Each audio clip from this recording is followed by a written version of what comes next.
আসসালামু আলাইকুম দর্শক, দেশ ও দেশের বাইরে থেকে যে যেখান থেকে আমাদের এই ভিডিওটি দেখছেন সকলকে জানাই অনলাইন এগ্রোবিটির পক্ষ থেকে আন্তরিক শুভেচ্ছা ও অভিনন্দন। আজকে আমরা অনেকগুলো মেশিন নিয়ে হাজির হয়েছি। কি সেই মেশিন সেই সম্পর্কে জানার আগে আজকে আমরা একজন ভাইয়ের সাথে পরিচয় হয়নি। ভাই আসসালামু আলাইকুম। ওয়ালাইকুম আসসালাম। ভাই আপনার পরিচয়? জি, অনলাইন এগ্রো কোম্পানিতে মেকানিক্যাল ইঞ্জিনিয়ার। জি ভাই, আজকে যে মেশিনগুলো নিয়ে কথা বলবো, তো এই মেশিনগুলোর কি কি কাজ, কি নাম মেশিনের, আজকে ভিডিওর মাধ্যমে সমস্ত কিছু তুলে ধরবেন, কেননা কাস্টমার ভাইদের বুঝতে অসুবিধা হয়। যে আজকে আপনারা দেখতে পাচ্ছেন এখানে অসংখ্য ধরনের আমরা মেশিন নিয়ে আসছি, একসাথে মনে করেন 5টা মেশিন। তো এই মেশিনগুলো কি, আসলে এই মেশিনগুলো হলো আধুনিক একটি মেশিন, খামারি ভাইদের জন্য, তাদের সমস্যার সমাধান করার জন্য, তাদের কাজকে ইজি করার জন্য এবং একটি গাভীর দুধ দহন করার জন্য সহজ উপায়, সবচেয়ে সহজ সিস্টেম মিল্কিং মেশিন।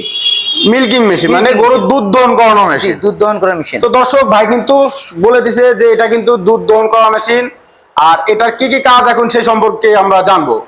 জি, এখানে আপনারা দেখতে পাচ্ছেন যে মেশিনগুলো আসলে খামারে যখন অনেক গরু থাকে, গাভীর গরু থাকে, অনেক সময় দুধ দহন করা সমস্যা হয়ে যায়।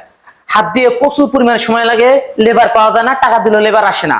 তো তাদের সমস্যার সমাধান করার জন্য এই মেশিনটি হলো, যেমন এখানে 10 লিটার ক্যান ক্যাপাসিটি দেখতে পাচ্ছেন। প্রথমটা যেটা, এটা হলো 10 লিটার ক্যান ক্যাপাসিটি। আমরা আগে যে মেশিনগুলো নিয়ে আসছিলাম, পূর্বে যে মেশিনগুলো আনছিলাম, এই ট্রলি ছিল না, শুধু এই ক্যানটাই ছিল। তো এইবার আমরা আপডেট একদম লেটেস্ট মডেল নিয়ে আসছি, ট্রলি সিস্টেম, একদম তুরস্কের মেশিনের মতো সিস্টেম।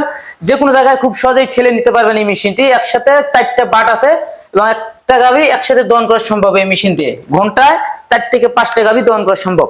তো দর্শক, আগে কিন্তু যে 10 লিটার বা 15 লিটার মিল্কিং গুলো ছিল দুধ দহন করানোর, আর ওইগুলা কিন্তু এরকম 4টা বাট বা এরকম ট্রলি সিস্টেম ছিল না। তো এখন কিন্তু আপনারা দেখতে পারতেছেন এখানে চাকা সিস্টেম করা আছে, এক স্থান থেকে এক স্থানে নিতে, অন্য স্থানে নিতে খুব সহজভাবে নিতে পারবেন।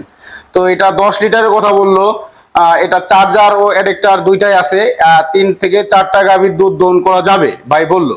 তো ভাই এইগুলা 10 লিটার আর 15 লিটার বা বড় আছে? পরে যে বড় আছে এটা হলো 15 লিটার ক্যান ক্যাপাসিটি। আর এখানেও 4টা বাট আছে, একসাথে 4টা বাট, একটা গাভী একসাথে দহন করা সম্ভব।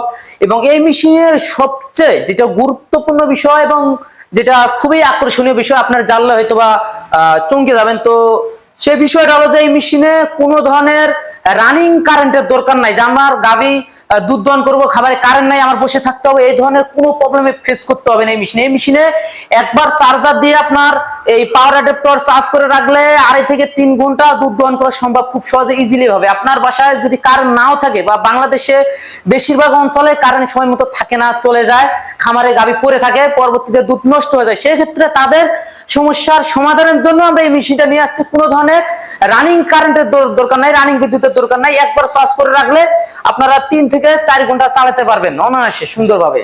তো দর্শক ভাইরা, আপনারা কিন্তু শুনতে পারলেন যে এটা কোনো রকম বিদ্যুতের প্রয়োজন নাই। আর এখন বর্তমান যে পরিস্থিতি, ঈদের পর